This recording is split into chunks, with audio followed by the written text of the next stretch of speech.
bombshell report put out by Real Clear Investigations that says despite what James Comey said, the FBI failed to look at the vast majority of the emails on Anthony Weiner's laptop, which had thousands of Hillary Clinton's State Department emails on it. Joining me now to explain further is the author of that report, investigative journalist, RealClearInvestigations.com, Paul Sperry. Paul, thanks for being here. I'm fascinated this because actually the letter that went to Congress explaining this was a letter that came to me when I was the chairman of the Oversight Committee. So tell me what you found out now about the reality. That's right. So James Comey told Congress that they had reviewed all of the Clinton emails, hundreds of thousands that were found on the Weiner laptop, but that was not true. They barely looked at any of them. Just 3,000 out of 700,000 were actually individually examined. Wait. They looked at how many? 3,000 out of potentially relevant 700,000 emails were actually individually examined for classified information and incriminating evidence. Well, I mean, it did shock us, right? It was days. They told us they're looking into this, and then days later, they somehow reviewed 700,000 documents. How many people actually were, do you have any idea how many people were actually working on this case and looking at these documents? I was just going to mention that Peter Strzok, the disgraced agent who was in charge of this mid-year investigation of Clinton emails, he actually personally handpicked that 3,000 sample. And with two other investigators, they went through them all, supposedly, and pulled an all-nighter, ordered pizza, and said, nothing new here, case closed once again. So, I got to tell you, as a former chairman of the committee, as the former member of Congress, I mean, how can that be anything other than the director of the FBI lying to Congress and misleading us? Well, he also swore under oath that he had this story that there was this miraculous breakthrough in technology that allowed the FBI to process the Weiner laptop for evidence rapidly. And turns out that doesn't pass the smell test. That didn't check out either. It turns out there was a technical glitch that thwarted that effort. And I was going to mention that, Jason, that when you were on oversight, you were probably wondering the same thing. How in the world could they get through this mountain of evidence in just days after Comey gave you the final all clear on Hillary? So now that you've unveiled or figured out what's going on with this information, where does this case go next? Is anybody investigating this? You have Michael Horowitz, who is the Inspector General for the Department of Justice. I wonder if he's looking at it. And if you have Attorney General Sessions just today said that he's only operates, without any political influence. Is the Attorney General himself looking at this in lying to Congress? Well, this evidence that is really, it's been covered up on this laptop, this Weiner laptop, it's still relevant. In the Clinton Foundation probe especially, which is still ongoing, and the whole thing raises more suspicion that the FBI politicized these investigations during the election, and it just begs for an outside independent prosecutor to go back through this evidence, through these emails, and see if the FBI was trying to cover up material evidence in this case. This is, I really appreciate your good investigative work there. We were always scratching our heads in Congress. The fact that you've unveiled this, it does demand, I think, the Inspector General, the Attorney General himself, and potentially, I would advocate a second special prosecutor to look at this. There was no possible way that that was happening. It creates more legal jeopardy, I think, for James Comey, and it really is a shocking revelation that not only did they use Peter Strzok to look at that, information with his hand-picked people, and they, ordered late-night pizza. But come on, the disgraced Peter Strzok at this point, that makes absolutely no sense. Paul, I thank you for your good work and coming on this program to share this with us. My pleasure. Thank you. Breaking tonight, we now know that Molly Tibbetts was killed with sharp force injury, according to the medical examiner's report, which came out late today.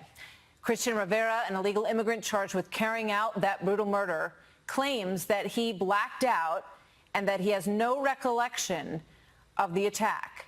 Joining me now exclusively is Rivera's defense attorney, Alan Richards. Mr. Richards, welcome to the story. Thank you for being here tonight to answer some questions. He described what happened in pretty great detail in the police report.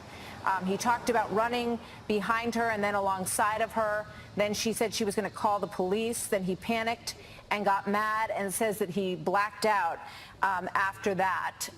Your response to the fact that it is now known that she died from sharp force injury?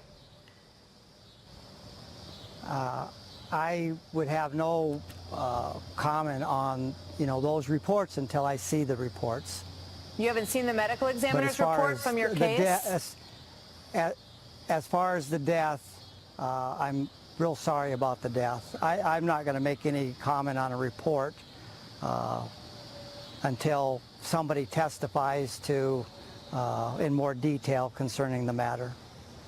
So you haven't read the medical examiner's report with regard to your client that came out today. But anyway, so I just filled you in on the headline there, which is that she was killed with sharp force trauma, blunt force trauma, essentially, which indicates that she was hit hard with something, hard enough to kill her, according to these reports. We also have this picture today of the cornfield where her body was found, and he described to the police in detail that he brought her to a secluded location. He carried her over his shoulder, took her about 20 meters into the cornfield, and then left her covered in some corn leaves and left her there face up. That's the report according to your client. Do you want to comment on that at all? I understand that. That is what the investigators are stating. As far as you're asking me, I've been here, I'm in Tama County. I've been in court proceedings most of the afternoon or morning here in Tama County. And I will have the opportunity to review those matters. Okay. This is a soundbite that you said. I want to play something that you said that's gotten a lot of attention yesterday about your case. Let's play that. And the law includes presumption of innocence and due process before critical mistake of saying the outrageous thing that sad and sorry Trump has been saying. And he said it about this case, which there's no premise in the history of our country where a man in that position, a sad and sorry Trump, should even be commenting on him until we get past this presumption of innocence. So why did you decide to bring the president into it? Well, he's brought himself into it, and I think that people are buying into the concepts and notions that Mr. Trump is bringing forward. And at this stage in the process, it's not proper. I think there's a misconception of what the role of a defense attorney is. My role is to vigorously represent Christian, and my obligation is to the administration of justice in a manner that seeks out the truth, in a manner that helps people and societal problems in a rational, peaceful, I understand what you're saying. and efficient manner. I just think, in terms of the question of his immigrant status, ICE and his employer both verified today, because there was some confusion about it, both verified today that they consider him an illegal immigrant from Mexico. And I fail to see how that fact isn't, it's just a fact. I mean, if he was from Colorado and lived there for 20 years, we would know that. But we know that he's an illegal immigrant who arrived from Mexico and has lived in Iowa for 4 to 7 years. So I fail to see how that's irrelevant, or how bringing that in is not part of the facts that surround this case. How is it not? That's rhetoric. The United States Constitution provides if you're not a citizen, you still are entitled to the jurisdictions of the courts and entitled to equal protection under the law. I don't think anyone said he wasn't. What people are saying is that he arrived here illegally from Mexico 4 to 7 years ago. That's your rhetoric on it. It's not rhetoric. I'm part of an agrarian that's society. what the immigration officials are saying their reports indicate. He used a false name to work for an employer. They thought he was somebody else. We know that as well. These are the facts that are being dug up in the case. No one's making judgment on them themselves. They're just saying this is what we've learned so far about this individual. So why wouldn't that be relevant? This is his background. You want to jump to say they're facts. Have these people been under oath?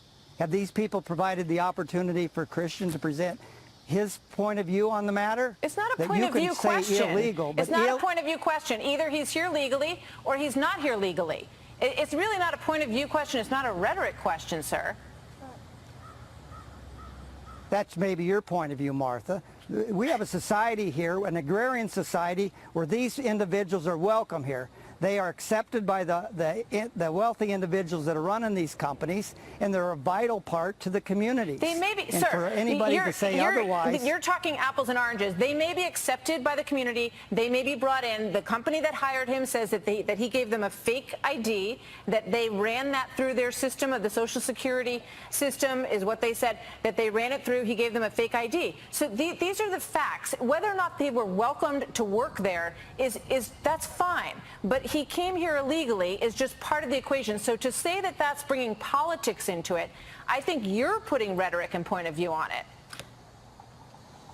well, you're trying to say that his state of mind was in such a way. We're dealing with an individual that has a middle school education, so his perception is entitled to equal protection and due process. Now, you can jump to it and just say, these are the facts, but that doesn't make them facts because you say so, Martha. The man is entitled to a hearing on the issue. And he has an 8th grade education. These are facts. These are not emotional. This is his situation. This is how long he's been here, where he worked. This is the background. So I don't understand, why you're trying to put something else on top of it. Whenever you have a case, as you well know, as a defense attorney, you try to nail down what happened and who's involved and what their situation is. No? And then I got to go.